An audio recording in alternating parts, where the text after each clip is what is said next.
Olá, sejam bem-vindos a mais um episódio da série de programas A Hora da GAP, que tenta contar a história desse grupo empresarial familiar rural, talvez mais antigo no estado do Rio Grande do Sul e um dos mais fortes e bem estabelecidos. Comigo aqui, o João Paulo Schneider da Silva, o Caju da GAP, né, que está nos ajudando a contar toda essa história. Caju, seja bem-vindo ao programa A Hora da GAP. Vamos lá, vamos tentar aí, né? Vamos tentar falar um pouco sobre, inclusive hoje, nesse episódio é sobre a comercialização, né? Então, para mim, é mais fácil. Eu acho que hoje tu vai ficar mais no teu chão. Os primeiros dois episódios, a gente falou sobre a história da GAP, a origem, lá em 1829. Né? Depois passamos pelas questões da genética e toda vamos dizer, a estratégia de melhoramento genético da GAP e chegamos hoje, talvez, ao ponto mais importante, né, Caju, numa empresa que se dedica à comercialização, é tratar exatamente como é que funciona, né? De que maneira a GAP trata toda essa questão da comercialização. E eu acho que a gente pode começar falando sobre o Top 100 Taurinos, né? Que a GAP, por 8 vezes, vem ponteando, né, tanto a nível regional e também com um bom índice a nível nacional. O que foi feito pela GAP ao longo desses anos para que se chegasse a essa posição invejável até, né? Só para esclarecer ao ouvinte, né? Nós somos campeões no levantamento de taurinos há 8 anos e também temos aí em 4º lugar no Brasil, se a gente considerar a raça zebuína. Então tem muito criatórios aí que vendem muitos touros zebu, Nelore, na faixa aí de 1.000, 2.000 e tal, e nós estamos com uma venda média nos últimos 8 anos de taurinos, entre as 4 raças, entre 750 e 800 touros. Tá? Então, nos 8 anos, com um máximo de 935 em 2020, se não me engano. Mas por que vender reprodutores? Né? A história é tão antiga e sempre foi atrelada à entrega de bois para frigorífico. Sempre foi o carro-chefe do faturamento da parte bovina, sempre foi o boi, e a genética sempre foi selecionada, ela serviu para melhorar o boi. Então eu vou te dizer que antigamente nós éramos entregávamos tropa para o Armor. Frigorífico Armor. Frigorífico Armor que localizado em Livramento. Até hoje tem as ruínas lá do Armor, casas antigas ainda conservadas e tal. Então, assim, o que acontecia? Como tinha muitas estâncias da Cabanha Azul, ela tinha um volume de gado muito grande, né? Então, a gente, inclusive, além dos nossos animais, a gente acabava, o Dr. Eduardo me conta muito essa história, eles iam atrás de boiadas daqueles que não conseguiam vender. Então, a gente reunia boiadas de produtores menores, que não tinham volume. Não tinha volume, a gente adquiria, fazia um brick, né? Comprava os touros e invernava mais um pouco e fazia grandes tropas, entregava então grandes tropas, ou para o Armor diretamente, abate a peso vivo, ou muitas vezes para exportação. Já naquela época, Zé Arthur, eles faziam entrega em navios, tem histórias muito bacanas, assim, de carregamentos e tal, exportação. Mas tu vês que essa parte comercial de reprodutores sempre começou com a história do boi. Até hoje, quando a gente entrega nossos bois precoces, né, nós precisamos de um biotipo que se enquadre à vontade da indústria e ao gosto do consumidor. É complicado tu atender essas duas demandas, porque o frigorífico ele quer um boi grande e o consumidor quer um boi macio. E o grande, muitas vezes, com o precoce não combina. Então tu tem que ter um boi bom. Um boi bom. O que é um boi bom? Achar esse boi ideal. Tem uma boa cobertura. Nós estamos falando de comercialização, né? E a comercialização também é do abate, né? Então, para o abate, então nós temos que ter um animal com boa cobertura. Nós temos que ter um animal, não pode ser muito pequeno, tem que ter uma boa carcaça, né? E tem que ter um novo. Né? E o animal novo traduz em maciez. né? E é o regime que ele é criado também em função do gosto da carne, né? Do sabor. Pelo sabor. Então, o que acontece? Nós não podemos querer que se a gente busca sabor aqui no Rio Grande do Sul, e todo mundo fala da qualidade da carne gaúcha, ela é porque criada no regime de pasto. A gente pode acelerar suplementando estrategicamente? Sim, pode, mas a gente tem que manter um determinado tempo em pastagens boas, em pastagens bem fertilizadas, com boa oferta, para que esse animal saia no máximo até os 24 meses.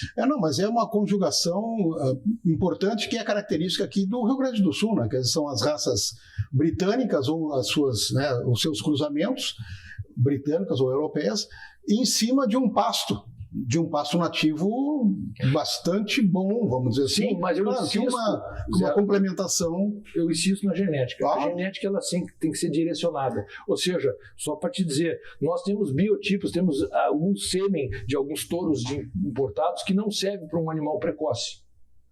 Carcaçudos, etc. Mas eles não são precoces, então eu não consigo terminar um novilho se eu uso determinada genética.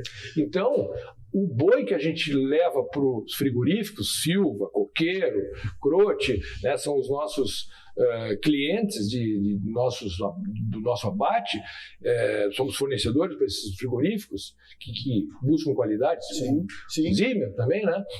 Eles querem um determinado boi e a gente tenta fazer com que a nossa genética vá em busca, oportunize que a nossa boiada chegue mais cedo ao abate. Então a gente quer também fornecer touros para produtores comerciais que tenham também essa vantagem aí de levar mais cedo o animal, ou seja, ganhar também na rotatividade.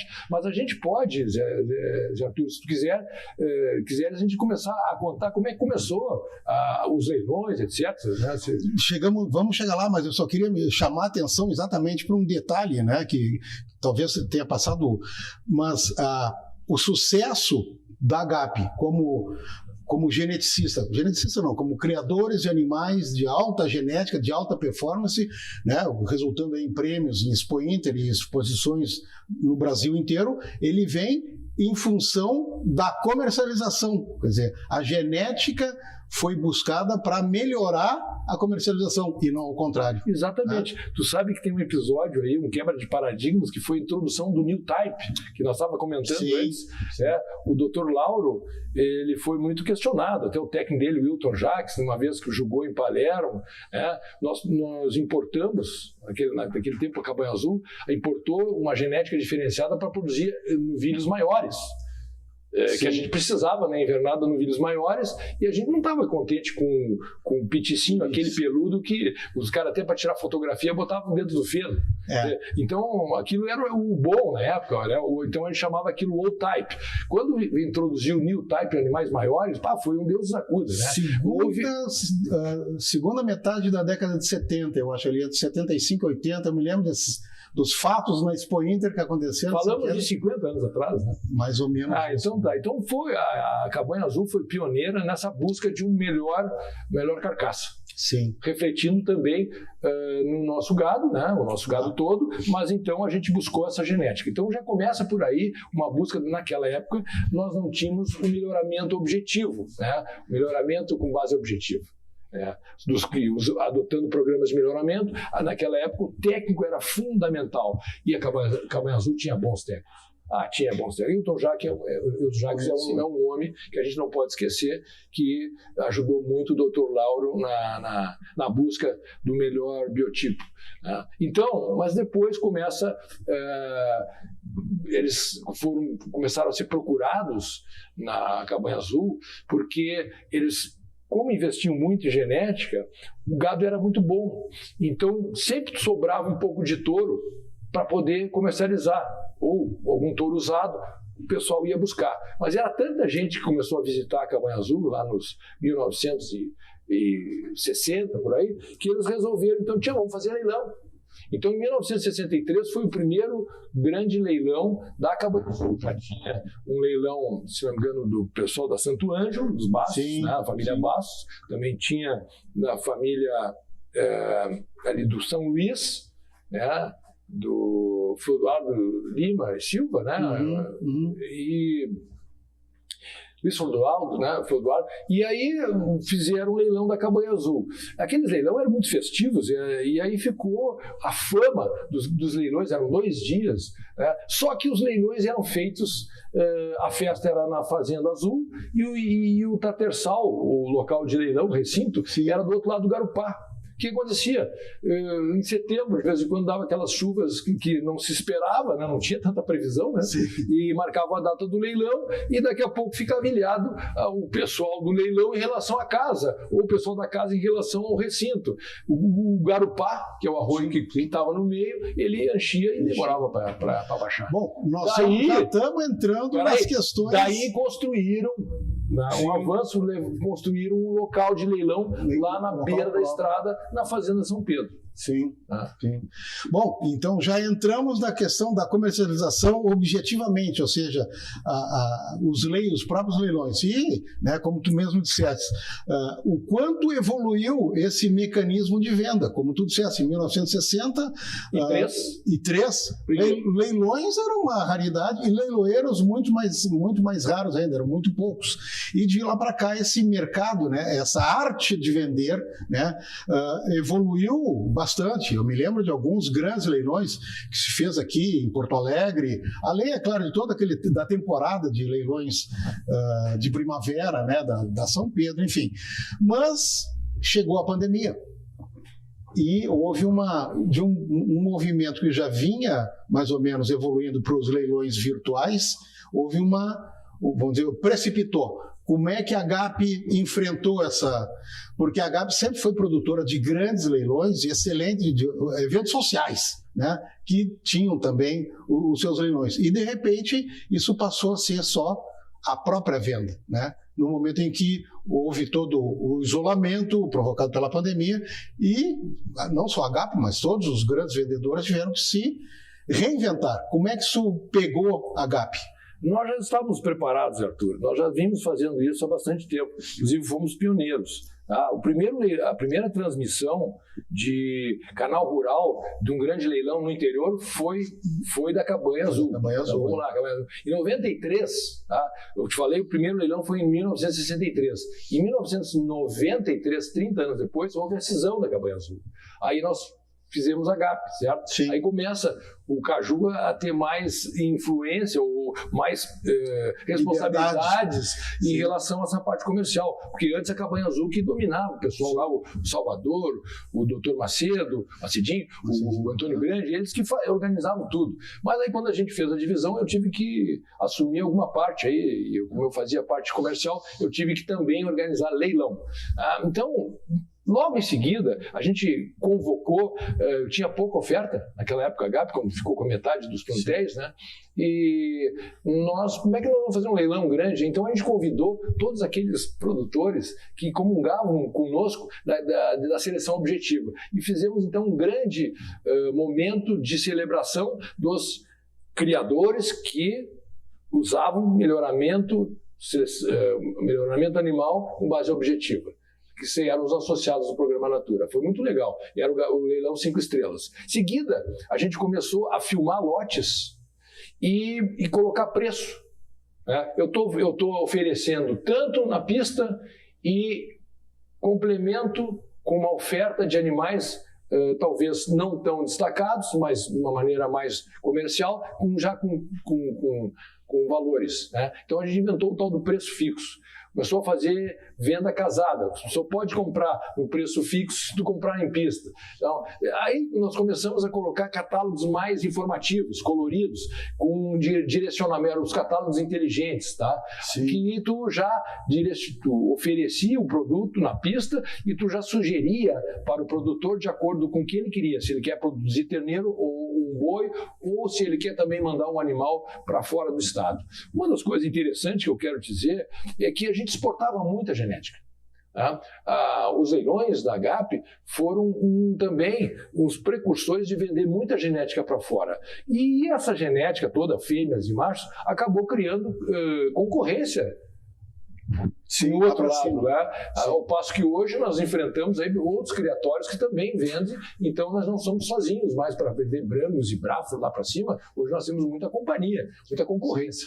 Eu acho que a GAP foi precursora em exportar para o Brasil Central, né, principalmente Brangos, acho que Brangos e Braford, né? Mas enfim. E aí criou-se o tal do frete, do do frete. Pô, daí a gente, como é que eu vou levar?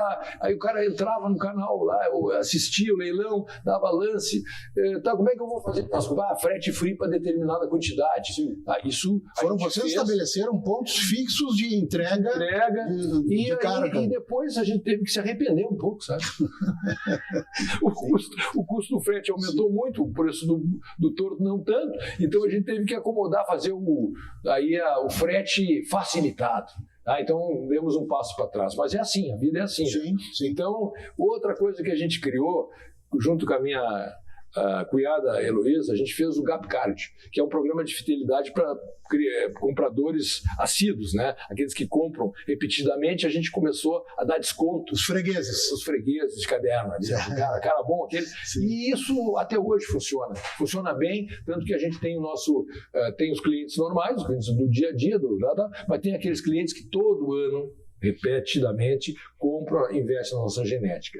E aqueles hoje, provavelmente muitos aí já estão recebendo, na hora da compra, aí, 10% de desconto, além dos descontos de pagamento à vista, etc. Além de todas as facilidades, eles ainda hoje recebem 10% de desconto para comprar na GAP, desde que não parem, né? Sim, vocês têm clientes de vários anos já, né? Isso é uma coisa muito importante e talvez tenha sido a maior criação, né? Porque além de fazer a gente vender mais, a gente facilita a vida do cliente. Fidelizaram também. Fideliza e o cara fica contente. Do outro lado fica, é bom isso, é bom. Sim. A hora de investir, touro não é brinquedo, né? Comprar 10 touros, né? Não. E aí muitas vezes esse 10% representa muita coisa. Bom, vocês têm também a GAP, acho que é a criação da GAP, o tal de Plano Safra, que como é que é? É uma permuta? Eu acho que todos os nossos colegas aí, cada um tem sua ideia e a gente vai tentando imitar coisas boas. Plano Safra e permutas foram também facilidades para aquelas pessoas que são da soja, que tem que esperar chegar o valor da colheita e inverter em dinheiro. Então a gente dá essa oportunidade, desde que com um bom contrato, né? Então, permuta também, por exemplo, o cara, eu vou te entregar em terneiros, não tem problema. A gente faz um indexador ali e fica esperando a hora do cara desmamar os terneiros e nos entregar. Né? E porque a gente precisa de muitos animais de reposição também para as invernadas. E um lote de terneiros não faz mal a ninguém, né? Principalmente terneiros de clientes da nossa genética. Que já tem a genética da GAP. Quer dizer. Mas tu falaste da pandemia. Chegamos na pandemia. Certo? Aquilo que a gente tentava fazer, filmar, aquilo daí virou obrigação. Cancelou-se os leilões, cancelou-se a concentração de pessoas, né? A festa deixou de existir e a gente teve que então caprichar nos vídeos, nos filmes. E, além dos vídeos, um catálogo com esses vídeos acoplados. E para nossa organização foi pior, sabe? Pior em relação à antecipação. Caju, é o que eu queria te perguntar. Antigamente, a produção de um leilão tinha toda uma questão, né, de juntar pessoas, reunir pessoas, coisa e tal. Com as questões dos leilões virtuais, mudaram, inclusive, alguns custos. Custo de produtora, de operador, de câmera, de técnico, eu não sei. Bom, alguns custos que tu tinha foram abandonados em função de outros. Como é que é hoje, ou como é que é desde a pandemia, produzir um leilão virtual? Quais são os passos para que chegue o momento ali do cara ligar a telinha da televisão e ver um remate? O que acontece antes disso? Isso era bom esclarecer para o nosso público. Por quê? Tu imaginas que a imagem que passa e que aonde o leiloeiro está pregoando, está passando. Falando depois, eu queria falar dos leiloeiros, fazer uma homenagem, porque a nossa comercialização só foi possível graças à parceria com grandes leiloeiros, grandes empresas. Então, assim, ó, na hora que o cara vai bater o martelo, aquele vídeo ali foi feito 15 dias antes. Mas no mínimo. Por quê? Porque eu tive que preparar o animal 15 dias antes para ele ficar bonito. Porque tem toda a produção, tem toda a edição, tem toda... manda para o canal colocar em ordem. Ver se ficou no padrão. Você tem que pegar o vídeo e colocar no lote lá do catálogo que tu vai mandar virtual para o freguês. Né? É muito fácil. Hoje tu não tem mais correio. Hoje tu manda pelo WhatsApp, tu espalha aí, uma lista de transmissão. Tu não tem esse custo do correio. Mas em compensação tu tem que trabalhar mais e com mais antecipação. Então, a nossa corrida para produzir, não um novilho com 18 meses com 540 quilos, é produzir um touro com 24 meses com 650 quilos com 2 anos. É uma corrida. E eu tenho que estar com esse touro pronto, já que meu leilão é no meados de setembro, eu tenho que estar com esse touro pronto no final de agosto. Se lembram da Expo Inter? Bueno, lá na Expo Inter já estão com todos os animais filmados. Sim. Sim. Então, olha o corre-corre. Veja bem, mas tudo isso, eu digo, o custo maior talvez seja da preparação do animal. Mas vamos lá, o custo da festa.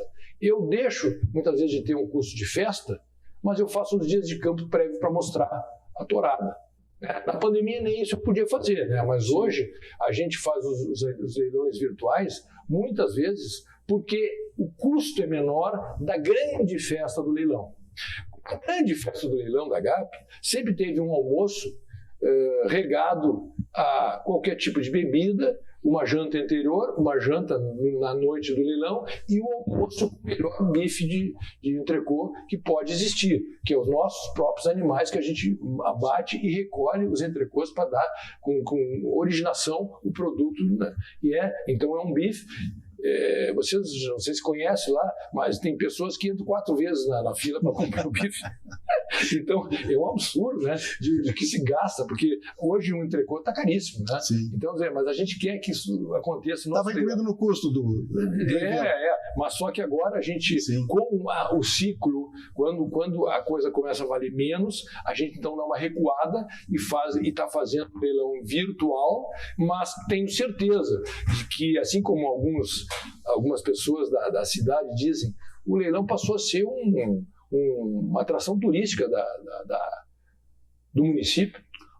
E a gente, muito faceiro com isso, acha que no momento que permitir, no momento que o ciclo deu uma volta aí, né, que a coisa começa a valer um pouco mais, a gente com certeza vai fazer os leilões presenciais. Mas, Arthur, não vai poder deixar de existir o filme, porque hoje em dia é presencial com o filme junto. O virtual veio para ficar, né? Veio para ficar. Então, e outra coisa, nós usamos também essas filmagens para mandar, por exemplo, o cara quer te encomendar, eu queria touro tal, vai ter no leilão, mas não pode mandar o vídeo antes? Claro, manda o vídeo, o cara já vai escolhendo, catálogo, né? Cara, olha no catálogo, olha o vídeo, olha no catálogo, olha o vídeo, ele já vai começar a rezar. Chega no hora do leilão, é simplesmente ver se tem alguém para concorrer com ele. Mas ele vai comprar o touro que ele quiser. Porque, como a nossa oferta sempre foi muito grande, a gente sempre prezou para ter volume no leilão, sempre fez um maior esforço para que o nosso leilão não saia ninguém assim, puxa, eu fui lá na GAP, não saí com... Não consegui comprar. Não, eu acho que não existe isso, porque tem tamanho, volume, tem preço de tudo que nós temos uma diferença entre o touro melhor vendido e o pior vendido muito grande. Então a gente acredita que para todo gosto. E outra coisa, todo bolso. Com a história do preço fixo, o cara compra um touro em pista, já pode automaticamente pegar lá 5 touros que estão loteados com um preço já determinado. Então ele já faz o pacote dele e já sai feliz da vida. Outra coisa que é importante na parte comercialização, quero dizer para vocês, batido o martelo, vendido o touro. Negativo. A venda de um animal, ela só acontece de fato quando chega na propriedade do nosso cliente. Então, isso é uma tarefa que nós não abrimos mão na nossa organização de fazer nós mesmos. Toda uma logística pós-venda. Nós mesmos, nós nos incumbimos de fazer a arrumação no caminhão, subdividir com tais e tais touros. É um quebra-cabeça. Você imagina 4 raças para tantos estados que a gente vende para 5 estados, todo o leilão, né? Então, colocar num caminhão, muitas vezes o caminhão tem diversos tamanhos, né? E tem para que determinada região tem determinada quantidade de uma operação complicada. É lindo, tio. É lindo de ver. E a gente tenta fazer com que não haja reclamação, certo? Sim. Então enquanto o animal não chegar na propriedade, ele não foi vendido, certo? Então essa é mais uma característica. Tem toda uma exigência de pós-venda para fechar o negócio.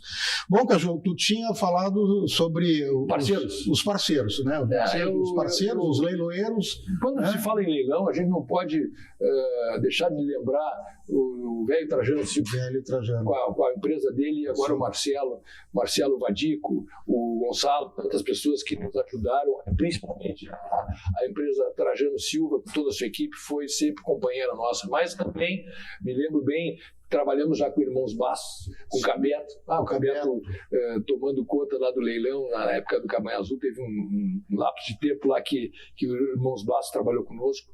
Eu conheci o Cabeto, um cara sensacional. Fausto Crespo.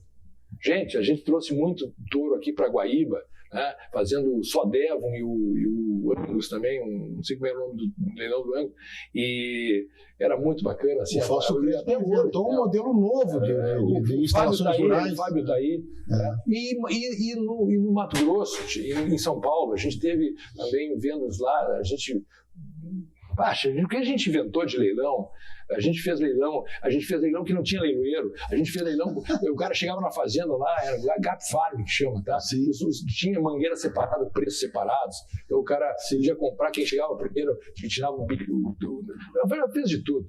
E lá fez um leilão chamado Garantia Genética em Araçatuba, com a Central Leilões do Lourenço Campos, tá? E hoje, muito bem acompanhados com o pessoal da Estância Bahia,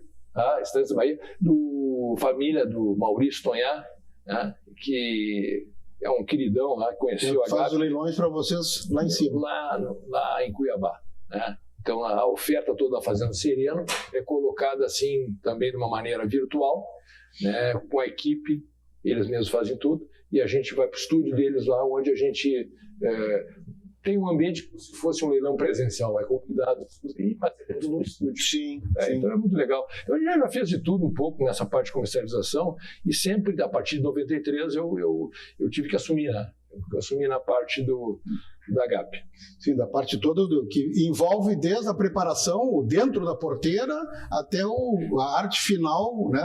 Até a entrega do produto. Zé Artúrio, uma das coisas que eu acho que destaca a nossa empresa é que talvez o pessoal diga assim, os caras vendem bem porque tem um bom marketing, né? Eu acho que o que a gente nunca teve é um bom marketing, né? Talvez hoje, com as redes sociais, sim, nós estamos fazendo um bom trabalho, mas sempre baseado na parte técnica. Certo? Tem que ter um bom produto primeiro, né? Para fazer um bom marketing. Estou te contando a história. Nós começamos a vender touro por conta de um bom boi. Certo? Aí levamos animais na exposição, os animais naquela época, né?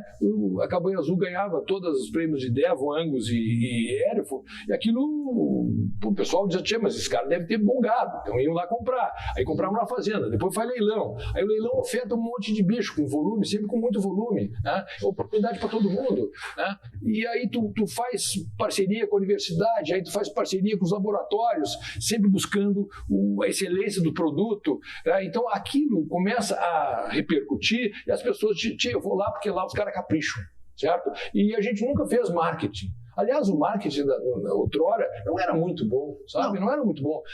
Agora, quando a gente começou a trabalhar, porque era muito caro, Zé.